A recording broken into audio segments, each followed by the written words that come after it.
The first-class cabin on the Chicago to Washington flight was almost completely full. The overhead bins had just closed, and the engines had begun to vibrate softly beneath the floor. Everything seemed routine, until a voice suddenly cut through the quiet. "Flight attendant, call security right now. That woman doesn't belong in this seat." The man had risen sharply into the aisle. Charles Whitaker, a businessman often featured in financial magazines, pointed straight toward seat 2A. Naomi Brooks was sitting there, beside her 7-year-old son, Ethan.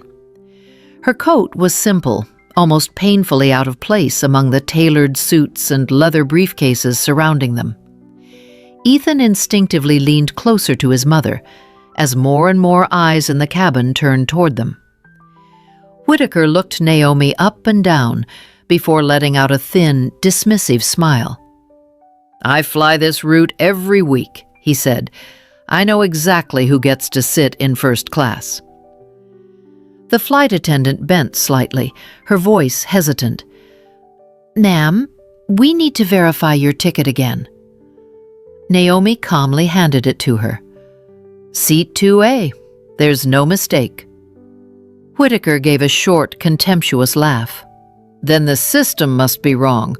Someone like you couldn't afford that seat." At that exact moment, the aircraft door opened again. 2 airport security officers were already standing at the entrance. Ethan tightened his grip on his mother's hand. "Mom, are they going to take us off the plane?" Naomi gently squeezed his shoulder in reassurance. Then she lifted her eyes and looked directly at Whitaker. "Do you really want this to go that far?" Whitaker shrugged casually. "I'm simply correcting a mistake." Naomi didn't argue. She quietly reached into her pocket, took out her phone, and dialed a very short sequence of numbers. Only a few minutes later, an unusual call was transferred directly to the cockpit. The pilot answered, and then remained silent for a long time. When he finally set the phone down, the aircraft that had been preparing to leave the gate suddenly stopped moving. From that moment on, everything about this flight began to change.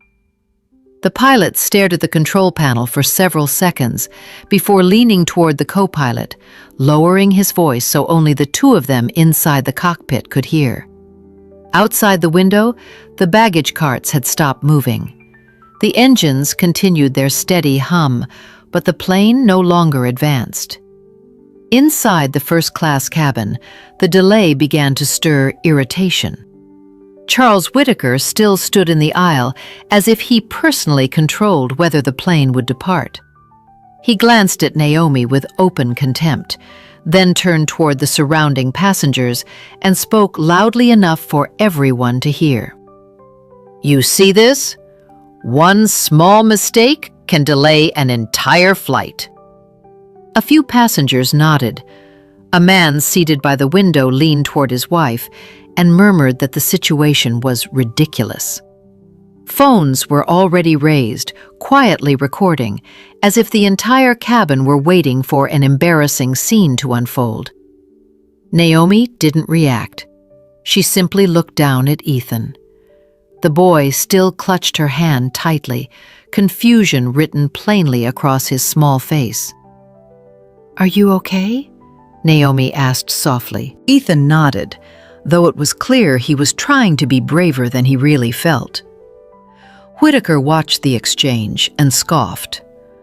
"Honestly, I don't enjoy making things difficult for a mother," he said. "But first class isn't a place for people trying to cheat the system." Those words settled heavily over the cabin. No one openly challenged him, but no one defended Naomi either. That silence carried more weight than any accusation. The lead flight attendant walked down the aisle, her expression tense. She had just received a message from the cockpit. "Ladies and gentlemen, we'll need a few more minutes before departure," she announced. Whitaker immediately cut in. "A few minutes for what? Just remove her from the plane and we're done." Then he turned toward Naomi, his voice colder. "You know, sometimes people should understand their place." Naomi looked at him quietly for several seconds. There was no anger in her eyes, only calm. "You don't know anything about my place," she said. Whitaker smiled thinly. "Oh, I think I know enough." Just then, the aircraft door opened again. 2 airport security officers climbed the steps and entered the cabin. Their presence caused several passengers to turn their heads. Whitaker folded his arms, clearly satisfied. "Finally," he said, "someone who can actually handle this." One of the officers approached Naomi. "Ma'am, we need to verify some information." Naomi nodded calmly. "I understand." Ethan looked up at her. "Mom, do we have to get off the plane?" Naomi gently squeezed his shoulder. "Not yet, they're only checking." But throughout the cabin, many passengers had already decided how this would end. A few had even begun gathering their belongings, expecting to watch Naomi be escorted off the aircraft. Whitaker glanced around with quiet satisfaction. "You see," he told the officers, "this should have been resolved 10 minutes ago." The officer was about to respond when the aircraft intercom suddenly came alive. The pilot's voice filled the cabin, calm, firm, unmistakable. "Lead flight attendant, please come to the cockpit immediately." The lead attendant glanced briefly at Naomi, then at the 2 officers, before turning and walking quickly toward the cockpit. 1 minute passed, then another. Whitaker's patience began to fade.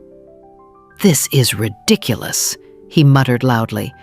"What exactly are we waiting for?" No one answered. The cockpit door opened. The lead flight attendant stepped back into the cabin, but her expression had completely changed. The uncertainty from earlier was gone. She looked directly at Naomi. Then she spoke clearly enough for the entire cabin to hear. "Ms. Naomi Brooks, the captain would like to speak with you personally." The cockpit door closed behind Naomi. Inside the first-class cabin, the tension thickened. Charles Whitaker remained standing in the aisle, arms folded, his confidence unshaken. "Just wait," he said loudly. "They're simply confirming things before they escort her off." A few passengers exchanged uncertain looks.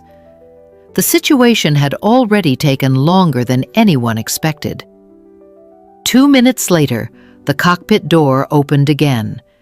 Naomi stepped out first. She moved calmly, without haste, without embarrassment. The quiet certainty in her posture alone caused several passengers to stare. The lead flight attendant followed behind her, but her attitude had changed completely. She walked down the aisle and stopped beside the 2 security officers. "Please wait a moment," she said. Whitaker laughed lightly. "Wait for what? I think everything is already obvious." The flight attendant ignored him entirely. Her attention remained on Naomi. "Ms. Brooks," she said respectfully, "the captain has confirmed with operations control. We will handle the matter immediately." Naomi gave a small nod and returned to her seat. Ethan looked at her anxiously. "Mom, what's happening?" Naomi leaned closer and spoke softly. "Nothing frightening. Sometimes people just need to hear the truth before they judge." Whitaker was still standing there, his mocking smile unchanged. "The truth," he repeated. "The truth is you delayed this entire flight." Naomi lifted her eyes to meet his. "No, Mr. Whitaker," she said quietly. I didn't delay the flight. Whitaker frowned. Then who did? Naomi answered simply, You. The cabin fell completely silent. Whitaker laughed loudly. You think one phone call can change everything? Naomi didn't argue. She simply looked at him for a moment and spoke calmly. That call wasn't meant to prove I was right. She paused briefly. It was meant to make sure the truth couldn't be twisted. At that moment, one of the security officers received a message through his radio. He listened for a few seconds, and his expression shifted. He turned toward Whitaker. Mr. Whitaker, we need to speak with you. Whitaker shrugged. Finally. He gestured toward Naomi. The person you should be questioning is her. The officer shook his head. No. His voice remained calm. It's you. Whitaker froze. What do you mean? The officer met his eyes. We've just received confirmation from Federal Operations. Passenger Naomi Brooks is traveling under assignment as a data analyst for a high-level security meeting in Washington. A quiet murmur spread through the cabin. Whitaker forced a steady tone. So? The officer continued. Because of the nature of her work, Ms. Brooks's seat was upgraded at the request of a federal agency so she could work during the flight. More passengers began to understand what had happened. Whitaker looked from Naomi to the officer. That doesn't explain why she... The officer raised his hand. There's more. He continued. During our review of the booking system, we discovered a seat change request submitted through your customer account. Whitaker reacted immediately. That's completely legal. The officer shook his head. That request attempted to cancel Ms. Brooks' upgrade before departure. Several passengers exchanged surprised looks. Whitaker spoke faster now. I only requested a review. The officer studied him briefly. You interfered with another passenger's reservation to reclaim a first-class seat. The words hung in the air. For several seconds, Whitaker said nothing. For the first time since the confrontation began, the confidence drained from his face. Naomi slowly stood, not to confront him, but simply to face him. Mr. Whitaker, she said calmly, I don't need your seat. I only need you to understand one thing. Whitaker looked at her. What is it? Naomi answered gently. Just because someone dresses simply doesn't mean they don't belong here. Several passengers nodded quietly. Naomi continued. You didn't know who I was. You didn't know what I did. Yet you decided I didn't deserve to sit here. Whitaker remained silent. Naomi held his gaze for another moment. That isn't power, she said softly. It's prejudice. One of the security officers stepped forward. Mr. Whitaker, we need you to leave the aircraft so we can investigate the booking system interference. Whitaker slowly looked around the cabin. The same passengers who had silently supported him earlier were now watching him very differently. A voice from behind him said quietly, You should go. Whitaker lowered his head slightly. Then he turned toward Naomi. His voice no longer carried arrogance. I may have judged too quickly. Naomi paused before responding. Just remember that next time. Whitaker picked up his briefcase and walked slowly down the aisle without meeting anyone's eyes. The aircraft door opened. He stepped down the stairs in silence. When the door closed again, the lead flight attendant turned to Naomi. Ms. Brooks, we sincerely apologize. Naomi offered a small smile. It's all right. What matters is that everything is clear now."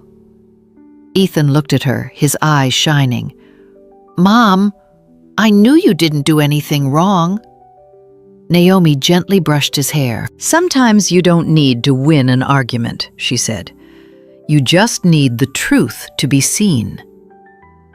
The engines grew louder as the aircraft finally began taxiing toward the runway. And in the first-class cabin, the woman who had once been treated as someone who didn't belong there was now the person everyone looked at with quiet respect. Later, as the aircraft settled into cruising altitude, the cabin lights dimmed and the earlier whispers faded into thoughtful silence. Ethan studied his mother for a long moment before asking softly, "Mom, what if you had gotten angry back then?" Naomi smiled gently and looked out the window at the vast night sky where the stars stretched endlessly across the darkness. "Then you wouldn't have learned the most important lesson," she said. Ethan tilted his head. "What lesson?" Naomi squeezed his hand. "That a person's worth isn't measured by whether they win an argument, but by how they keep their dignity when others don't yet understand them." Ethan sat quietly for a moment, then nodded. The worry that had once filled his eyes had disappeared, replaced by quiet pride for the woman beside him. Naomi closed her laptop and looked once more into the deep night sky. Some things in life don't need to be shouted to be proven. Sometimes the truth only needs patience and calm to speak for itself. And sometimes the greatest lesson isn't about who was right or wrong, but about the kind of person we choose to be when we face prejudice. If this story made you think, even for a moment, please like and share it so others can hear it too.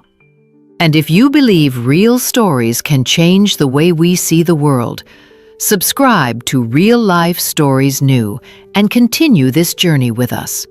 Because every story told here might be the lesson someone out there needs today.